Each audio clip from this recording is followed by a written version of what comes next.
नमस्कार बच्चों, मैं आप सबकी हिंदी ऑनलाइन शिक्षिका सुनीता झा एक बार फिर से आप सबके समक्ष हाजिर हूँ आपकी परीक्षा में आपका सहयोग करने के लिए।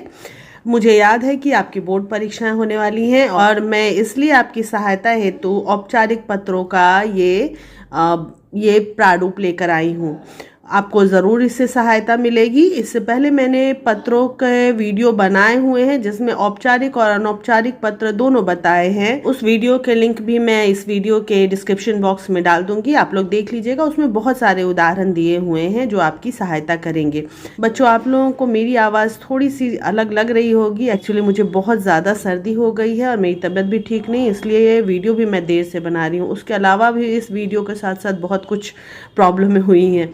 मेरे फ़ोन में कुछ प्रॉब्लम हो रहा है जिसकी वजह से वीडियो भी कुछ गड़बड़ हो रहे हैं और पहले एक बार ये वीडियो बनाकर मैंने उसको डिलीट भी कर दिया है। फिलहाल उन सब चीज़ों को अवॉइड करते हुए आप लोग ध्यान से देखिए औपचारिक पत्रों के इस प्रारूप को, और जो कि आपके परीक्षा में बहुत काम आने वाला है। तो ध्यान दीजिएगा। सबसे पहले तो औपचारिक पत्र जो है उसका प्रारूप सबसे महत्वपूर्ण होता है। सीबीएसई बोर्ड के बच्चे जो हैं वो ध्यान रखेंगे कि यहाँ पर उनके विद्यालय का नाम किसी भी हालत में ना दिया जाए। स्कूल का नाम या उनका अपना नाम नहीं दिया जाता है परीक्षा में। कौन से स्थान से हैं, कौन से शहर से हैं, वो सब देने की आपको ज़रूरत नहीं है।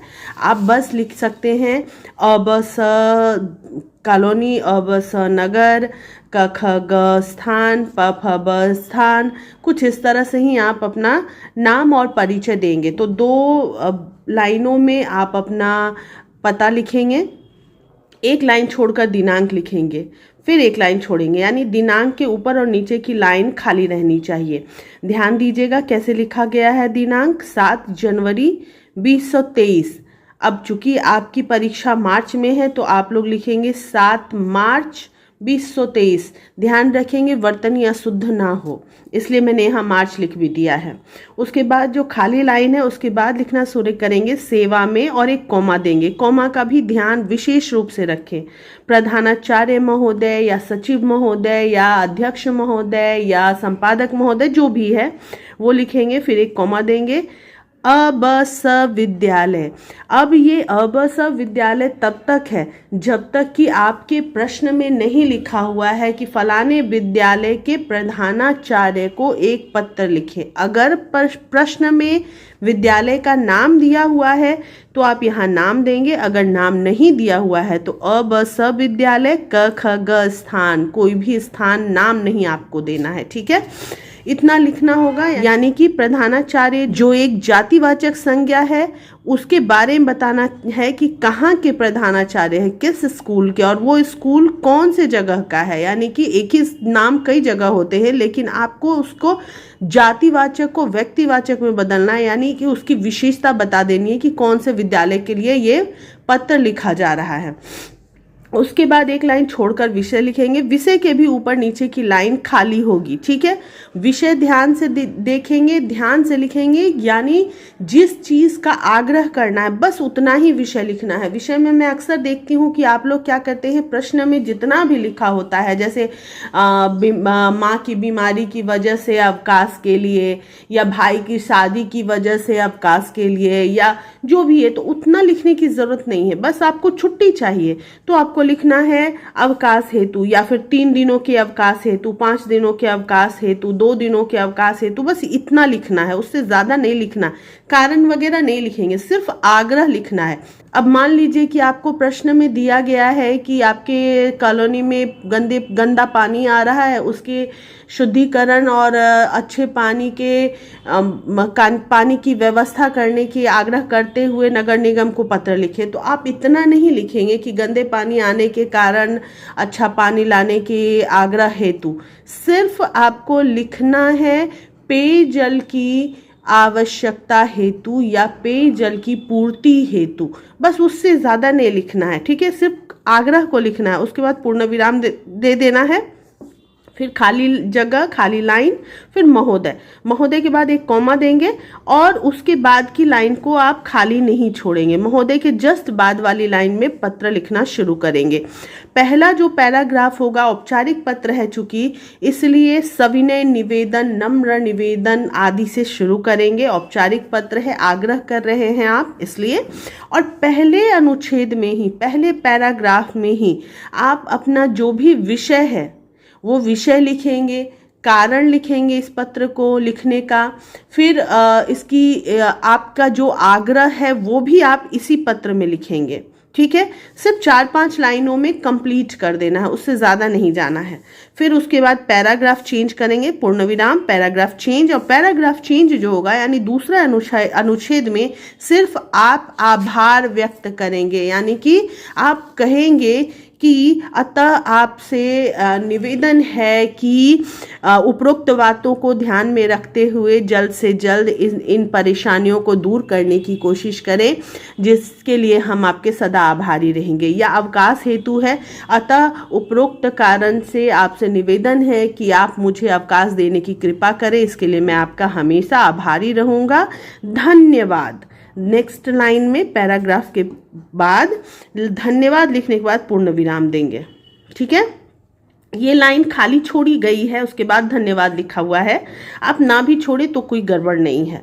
ठीक है, उसके बाद पूर्ण विराम धन्यवाद के बाद, क्योंकि धन्यवाद जो है अपने आप में एक पूरी लाइन है। ठीक है, उसके बाद की लाइन खाली छोड़ेंगे। धन्यवाद के बाद की लाइन खाली रहनी ही चाहिए।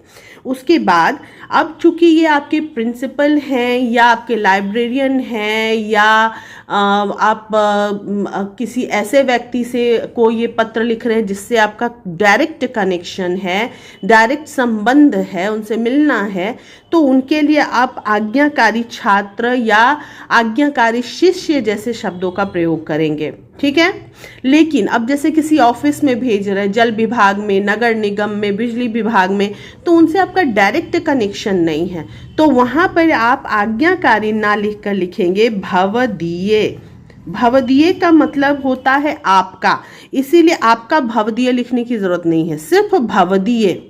और लड़कियां छात्र की जगह छात्रा और भवदीय की जगह भवदीया लिखेंगी। बस एक आकार की मात्रा देनी है और वो स्त्रीलिंग शब्द बन जाएगा। ठीक है, उसके बाद यहाँ पे कॉमा, भवदीय है तो भवदीय के बाद कॉमा, और नीचे चूंकि आपका स्कूल है तो आप अपने स्कूल में नाम लिखेंगे। तो नाम तो आपको लिखना नहीं है क्योंकि आप सीबीएसई बोर्ड से हैं। आईसीएसई बोर्ड के बच्चे अपना नाम लिख सकते हैं, सीबीएसई बोर्ड के बच्चे अपना नाम नहीं लिखेंगे। वहाँ पे प फ ब क ख ग इस तरह से लिखेंगे। अगर आपका नाम दिया हुआ है पत्र में कि इसकी तरफ से, मान लीजिए रमेश की तरफ से आपको पत्र लिखने के लिए बोला गया है, तो आप अपना नाम यहाँ रमेश लिखेंगे, और अगर नहीं दिया हुआ है तो नाम नहीं लिखेंगे। उसके बाद कक्षा लिखेंगे, फिर क्रमांक यानी रोल नंबर लिखेंगे। ठीक है, इतना तो हो गया ये पत्र। लेकिन अगर इसमें कभी ऐसा हुआ कि आपको किसी ऑफिस में लिखना है, जैसे मान लीजिए कि आपको एक प्रश्न दिया गया है कि आप गोकुल धाम सोसाइटी के सचिव हैं और सचिव की तरफ से अपने सोसाइटी में पानी की व्यवस्था या सफाई की व्यवस्था के लिए फलाने ऑफिस में पत्र लिखें या नगर निगम को पत्र लिखें, तो आपको क्या करना होगा कि यहाँ पे आपको लिखना होगा गोकुल धाम सोसाइटी अबस स्थान। अगर वहाँ पे स्थान दिया हुआ है कि पटना नगर के, दिल्ली नगर के, राजस्थान के या जो भी है, तो आप लिखेंगे राजस्थान या दिल्ली या पटना, जो भी है वो लिखेंगे। ठीक है, और नीचे भी जब पूरा हो जाएगा कंप्लीट तो आप लिखेंगे भवदीय।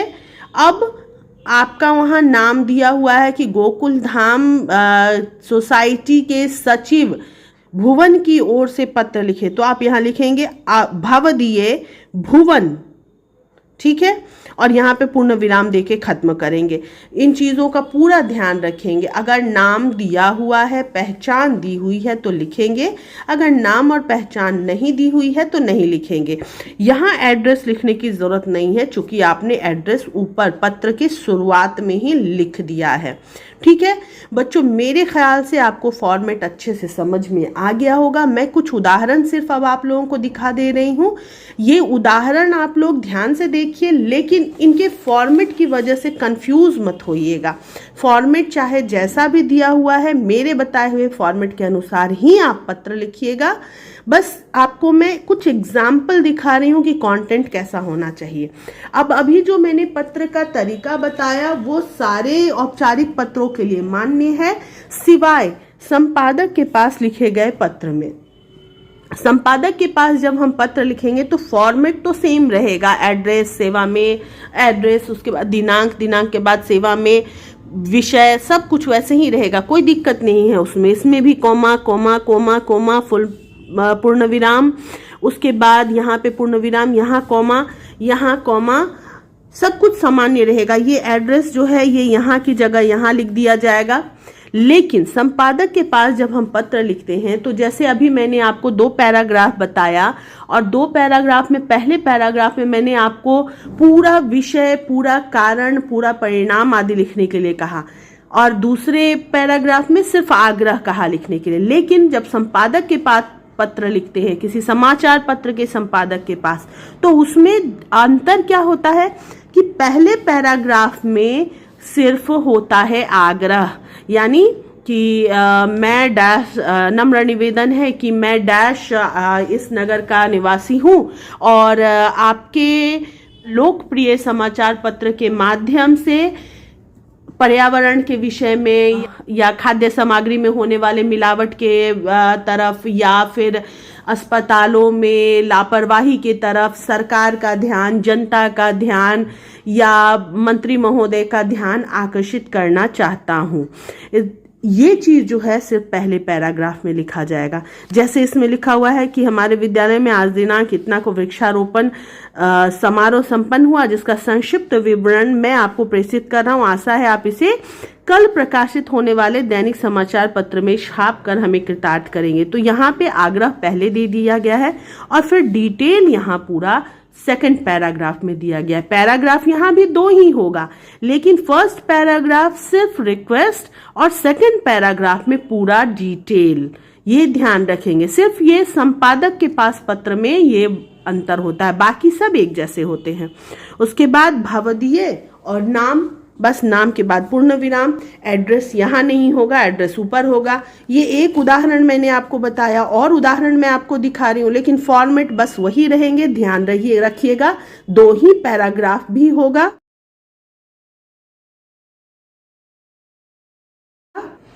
ये देखिए एक और संपादक के पास पत्र में मैं दिखा रही हूँ। मैं आपके लोकप्रिय दैनिक पत्र के माध्यम से अपने नगर में बिजली संकट से उत्पन्न कठिनाइयों की ओर अधिकारियों का ध्यान आकर्षित करना चाहता हूँ।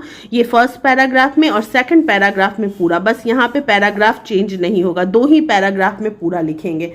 ठीक है बच्चों, बस ये ध्यान रखिएगा कि तरीका क्या है, फॉर्मेट सेम रहेगा। बार बार मैं ये बात बोल रही हूँ कि कहीं आप धोखे में गलत ना करें। ये तीसरा संपादक के पास पत्र मैं आपको दिखा रही हूँ। एक और देख लीजिए, इसके बाद वाला भी आप देख लीजिए। इसका अंत यहाँ नहीं हुआ है, थोड़ा सा पीछे भी लिखा हुआ है जो मैं आपको दिखा दे रही हूँ, लेकिन आप ध्यान रखेंगे कि परीक्षा में आप सिर्फ 2 पैराग्राफ में इस पत्र को भी खत्म करेंगे। ठीक है, यहाँ पे जाकर ये खत्म होता है। ठीक है, तो बच्चों मुझे लगता है कि संपादक के पास पत्र आपको समझ में आ गया होगा। थोड़े से और भी मैं आपको आवेदन पत्र दिखा दे रही हूँ, ताकि आपको कुछ उदाहरण, कुछ कंटेंट वगैरह मिल जाए। ये देखिए बच्चों, फॉर्मेट वही रहेगा, ऊपर एड्रेस, यहाँ एड्रेस नहीं लिखा हुआ है, लेकिन आपको एड्रेस लिखना है। फिर सेवा में, फिर मोहल्ले में फैली गंदगी के समाधान हेतु।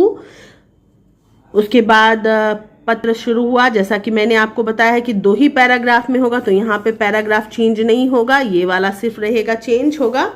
और उसके बाद भवदीय कौमा सुरेश शर्मा के बाद पूर्ण विराम, बस यहाँ एड्रेस आप नहीं लिखेंगे।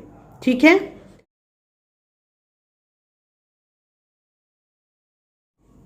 अब आगे बढ़िए, एक और पत्र देखिए यहाँ पे।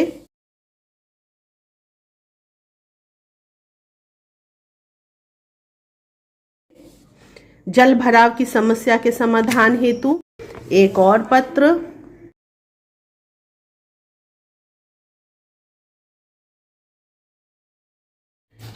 ये एक पत्र और देख लीजिए।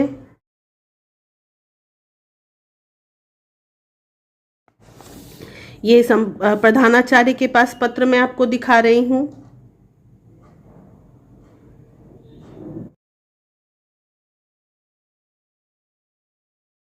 इन सब चीज़ों को बताने के बाद मैं यही उम्मीद करती हूँ कि आप लोगों को पत्र लिखने में भी किसी प्रकार की परेशानी नहीं होगी। बस ध्यान रखेंगे कि फॉर्मेट यही रहेगा जो मैंने आपको बताया। पहले पता, जिसमें आप नाम नहीं लिखेंगे। सीबीएसई बोर्ड वाले बच्चे और आईसीएसई बोर्ड वाले बच्चे अपना नाम लिखेंगे। परीक्षा भवन लिख सकते हैं, लेकिन वो अपना स्कूल या शहर भी लिख सकते हैं, कोई परेशानी नहीं। उसके बाद दिनांक, उसके बाद सेवा में फिर किसको आपको पत्र लिखना है। अगर सचिव महोदय को लिखना है या नगर पालिका के अध्यक्ष को लिखना है तो अध्यक्ष महोदय, उपाध्यक्ष महोदय, अधिकारी महोदय, जो भी है वो लिखना है। फिर वो कहाँ के अध्यक्ष हैं, नगर पालिका के या बिजली विभाग के या कहाँ के हैं वो आपको लिखना है। और ये नगर पालिका बिजली विभाग कौन से शहर का है वो शहर आपको लिखना है। लेकिन अगर आपके सीबीएसई बोर्ड वाले बच्चे हैं तो वो शहर का नाम भी नहीं लिखेंगे, क ख ग स्थान लिख देंगे, ठीक है। उसके बाद विषय, विषय के ऊपर और नीचे की लाइन खाली, दिनांक के ऊपर और नीचे की लाइन खाली। फिर महोदय, महोदय के बाद पैराग्राफ, पूरा मैटर जो होगा, पूरा विषय जो होगा वो फर्स्ट पैराग्राफ में होगा, 4-5 लाइनों में। फिर सेकंड पैराग्राफ में आभार व्यक्त करना है। अतः उपरोक्त बातों को ध्यान में रखते हुए जल्द से जल्द इस समस्या की ओर ध्यान दें और उचित कार्रवाई करें, जिसके लिए हम सब आपके आभारी रहेंगे। बस उसके बाद एक लाइन छोड़कर धन्यवाद, एक लाइन छोड़कर आपका आज्ञाकारी छात्र या भवदीय प फ व क ख ग च छ ज जो भी हो वो लिख देंगे। और अगर आईसीएसई बोर्ड के बच्चे हैं तो अपना नाम भी लिख सकते हैं। तो बच्चों, मुझे उम्मीद है कि आप लोगों को समझ में आ गया होगा पत्र लेखन। और इसके साथ ही मैं इस वीडियो को ख़त्म कर रही हूँ और जल्द ही मिलते हैं नए वीडियो में। फ़िलहाल all the best for your exams. Bye bye, take care.